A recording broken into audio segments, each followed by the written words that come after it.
Good morning, America, and breaking news. Deadly shooting tragedy at the movies. A gunman opening fire in a crowded theater overnight. You heard a gunshot. Pow. It was so loud it had my ears ringing. At least 2 moviegoers are killed. 9 others shot, some in critical condition this morning. And it was like people jumping over seats, running, and everything like that. Panicked people racing to the exits, victims carried out of the theater by terrified moviegoers. The hero teachers who helped save lives, one taking a bullet for a friend, the other crawling wounded to pull a fire alarm and get help. Police swarming the theater, on the scene in less than a minute, the shooter taking his own life. This is an awful night for Lafayette. This is an awful night for Louisiana. This is an awful night for the United States. Our team on the ground with the very latest on the shooter, the heroes, and another American city reeling this morning. Live in Times Square, this is Good Morning America. And we do say good morning, America. We want to get right to that breaking news this morning. You're looking live at the multiplex, the movie theater in Lafayette, Louisiana, where a gunman opened fire in the middle of a movie last night. Here's a look at the scene overnight. A massive police response. Moviegoers, families overcome after the attack. We have some stories of real heroism emerging this morning. The 2 teachers credited with saving so many lives, Amy. Yes, and David, this is what we know right now. The shooting began around 7:30 last night, about 20 minutes into a screening of the movie Trainwreck. 2 people and the gunman are dead. 9 others were injured. Authorities say the killer was a 58-year-old white man.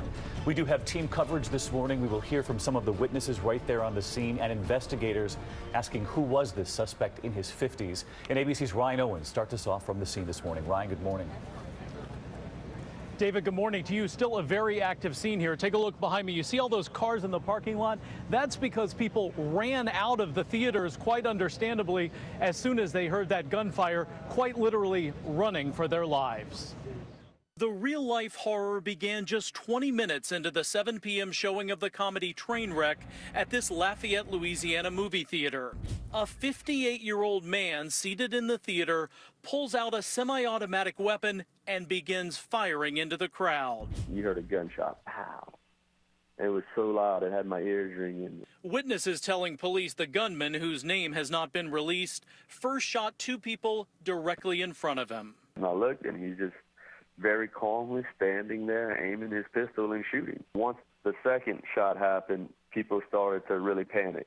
And it was like people jumping over seats, running, and everything like that. Confusion and chaos as 2 were killed and at least 9 others injured. Their ages ranging from teenagers to their 60s. The whole group of people, teenagers mainly, running out, telling everybody to run for their life. And then we saw a lady with blood all over her leg.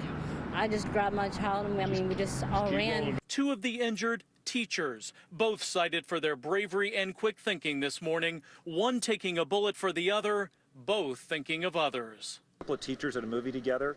One of the teachers, took a bullet that could have hit the second teacher in the head. Despite being injured, the second teacher was able to pull a fire alarm. As the alarm blares, all the movies in the complex go to black, screams echoing throughout the lobby. See the teacher, she's injured, she's bleeding on the grass. We come to the realization that the ambulance is not going to come, so we pick her up and we begin escorting her over there. It's probably about 80 yards away. Police responding in less than a minute after that first 911 call, entering the theater just as the gunman kills himself. Authorities say he had a criminal record, but there is no motive for the killing. The neighborhood around the theater in lockdown this morning. This is an awful night for Lafayette. This is an awful night for Louisiana. This is an awful night for the United States. But we will get through this. The star of the movie Trainwreck, Amy Schumer, tweeting overnight, "My heart is broken and all my thoughts and prayers are with everyone in Louisiana." This morning, the biggest question remains unanswered, and that is, what in the world was this man's motive? Was he targeting someone? Was he trying to send some sort of sick message? Or did he just want to kill himself and kill some other people as he did it? Still unanswered this morning. Amy. Something certainly police will be investigating. Ryan, thank you. And the president was briefed on that shooting on his overseas trip.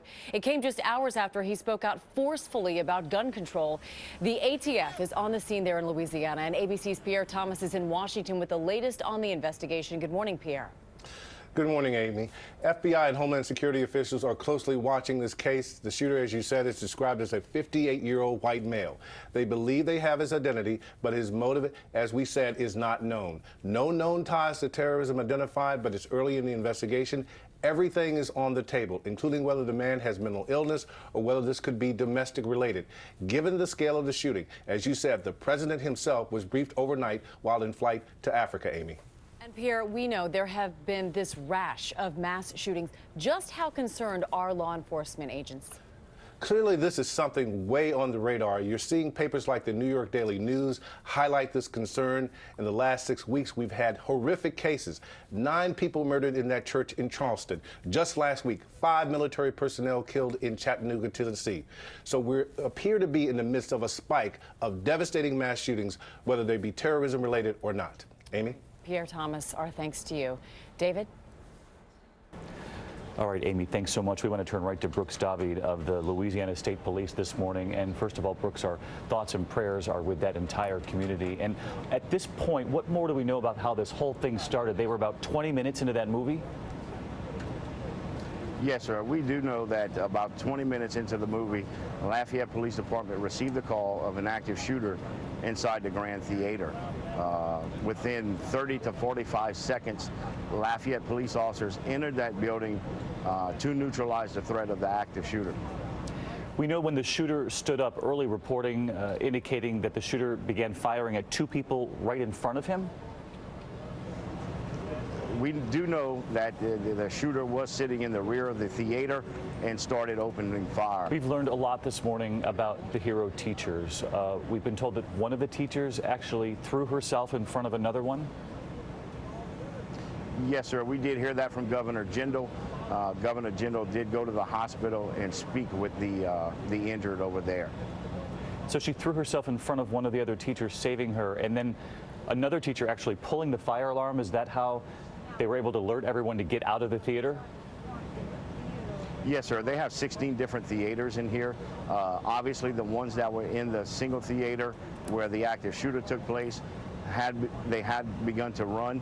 However, that teacher did take the time to pull the fire alarm so everybody else in that theater can exit the building. The quick thinking of that teacher, and in the meantime, you talked about authorities rushing in to neutralize the situation. As you said, it's believed that that's when the suspect then turned the gun on himself?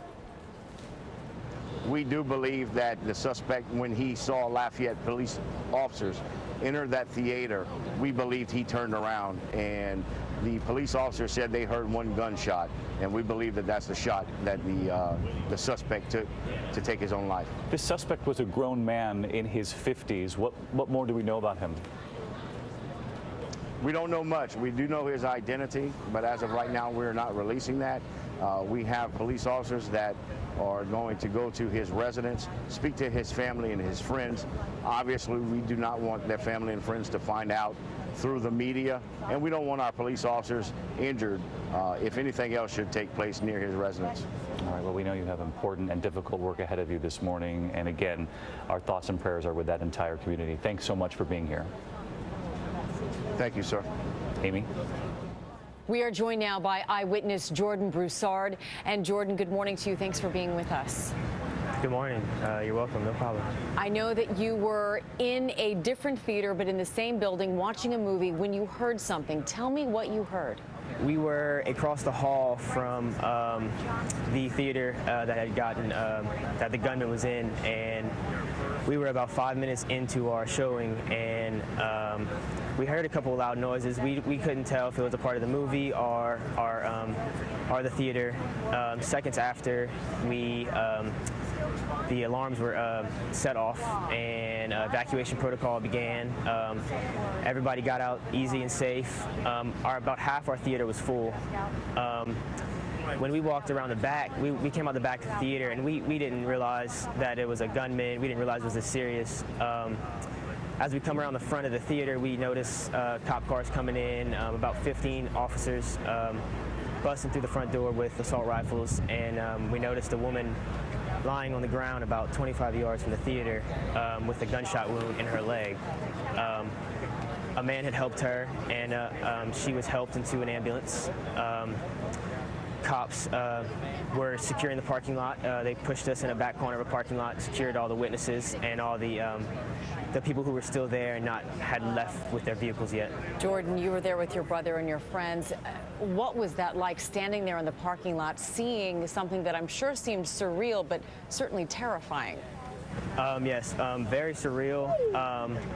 First thing I did was call my family, made sure they know I was okay. Just very worried about all the people inside.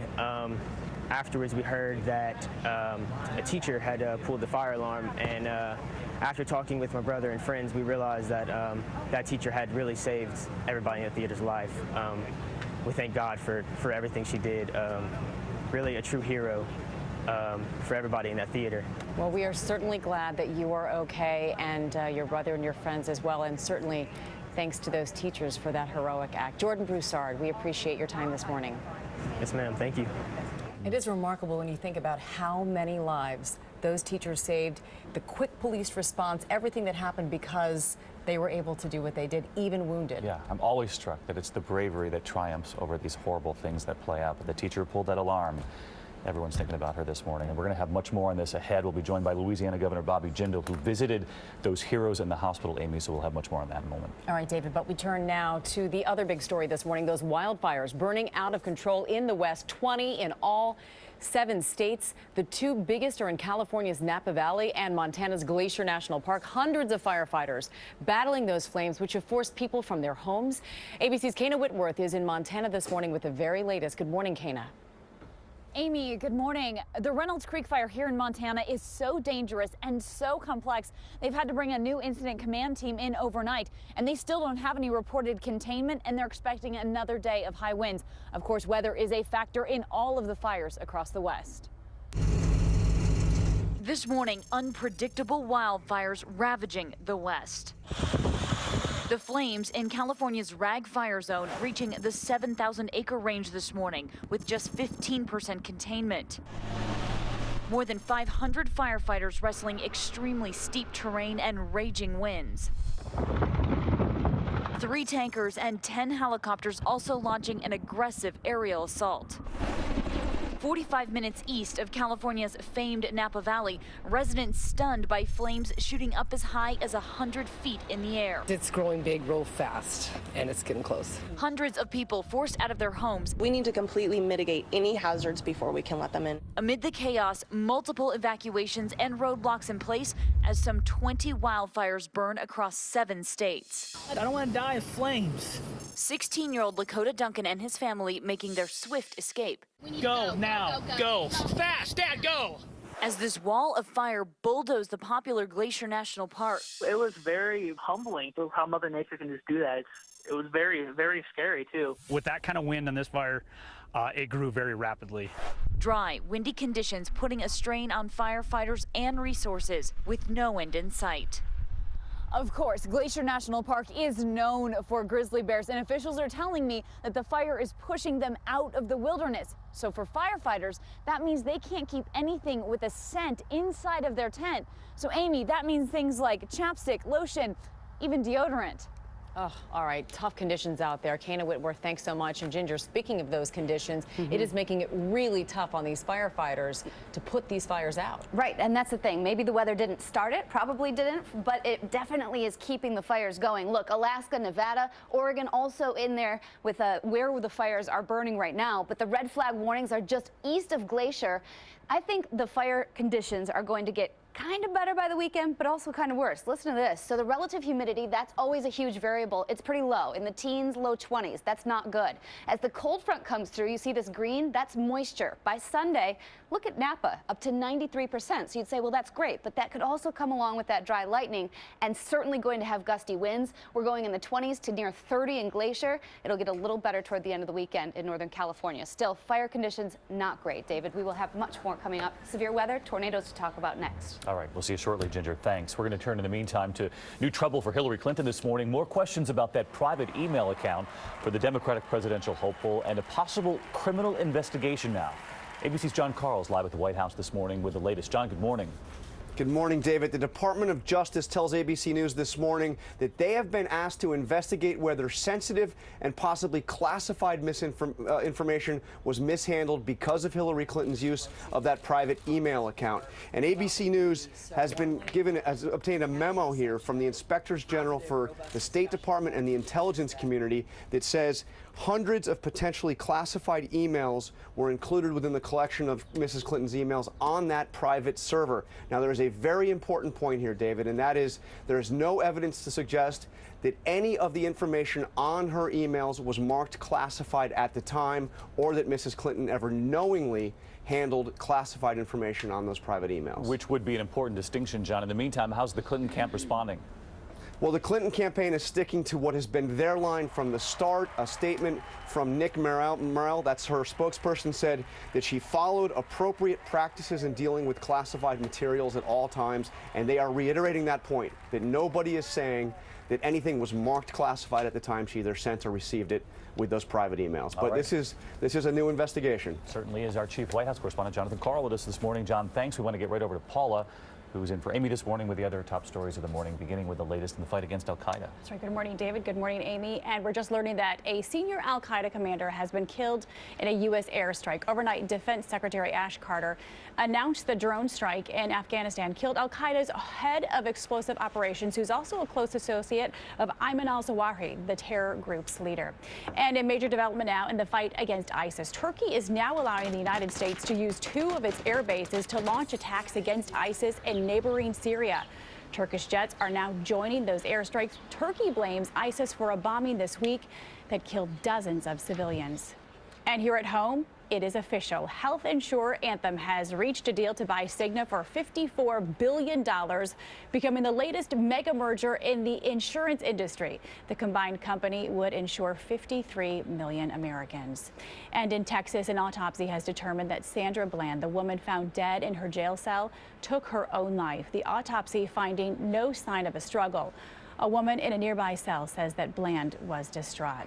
And from Indiana now, terrifying moments during a 16th birthday celebration. Look at this, stuck on the tracks, that limo carrying teenagers. The train was unable to stop, slams into the limo. However, everyone inside of that limo had enough time to get out safely before that horrible collision. It is tough to watch, isn't it? And dramatic video now from Canada.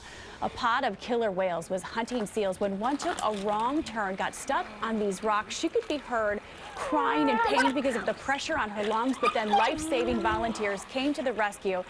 They doused her with seawater for the next 8 hours. Once the tide rose, the whale then freed herself and rejoined her pod. And everyone was happy, right, Lara? Yes. Lara's very happy. And finally, one man's valiant effort to stop the flying umbrellas on a beach in Maryland. He's the guy in the blue shorts. Watch when the wind picks up. The umbrellas, they make their move. The battle's on. He's going to throw one umbrella at another. Yeah, that's not going to work. Moments later, it's all out chaos. Those umbrellas are just rolling down the beach. He doesn't know what to do. It does look like a crazy little scene, but you can hear the guy who's filming this really enjoying it from his balcony. You can hear that laugh. From his balcony. Yeah, exactly. Yes. Can you imagine if you were in that path? Yes, umbrellas 1, humans 0. That's the score there. Thank you, Paula. Turn now to Ginger talking about winds. A tornado touching down in South Dakota, causing a lot of damage. And the picture that we have is of a tornado north and west of Sioux Falls, South Dakota, just to show it to you here. And actually the video there too. But pictures from Woonsocket is where we're starting. Also, we saw funnels in Huron, South Dakota. Almost 100 severe storm reports. And today, the area goes from Kansas to western Wisconsin. Let's get to the Friday Cities, brought to you by Dr. Scholl's. The foot emerges from its long winter hibernation, and preening is a must. Instantly, smoother, beautiful skin starts to be revealed, and the mating process begins.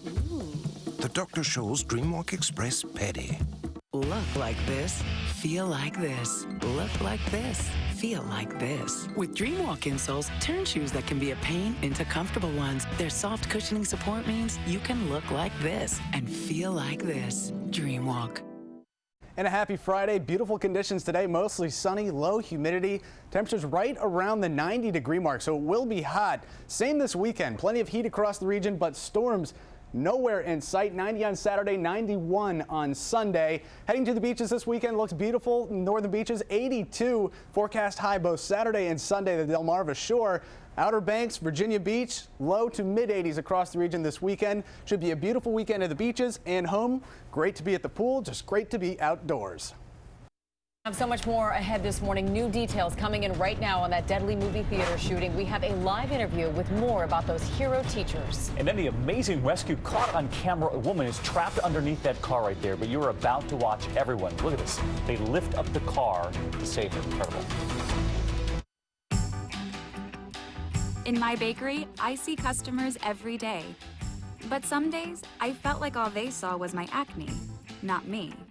I couldn't believe I still had acne. So I went to Axone.com, found a dermatologist, and asked her about Axone Dapsone Gel. Together, we decided Axone Gel was right for me, and my acne got better. Acne is a medical condition that can happen at any age. Fortunately, your doctor can prescribe Axone Gel, FDA approved for the topical treatment of acne and proven in clinical studies with people 12 years and older. Talk to your doctor about any medical conditions you have, including G6PD deficiency and any medications you are using. Use of benzoyl peroxide with Axone Gel may cause your skin to temporarily turn yellow or orange at the site of application. The most common side effects with Axone Gel are dryness, redness, oiliness, and peeling of treated skin. Now you could pay no more than $10 for Axone Gel. Get your coupon and learn more at Axone.com. Axone Gel, prescription treatment, proven results. Can a bra really be age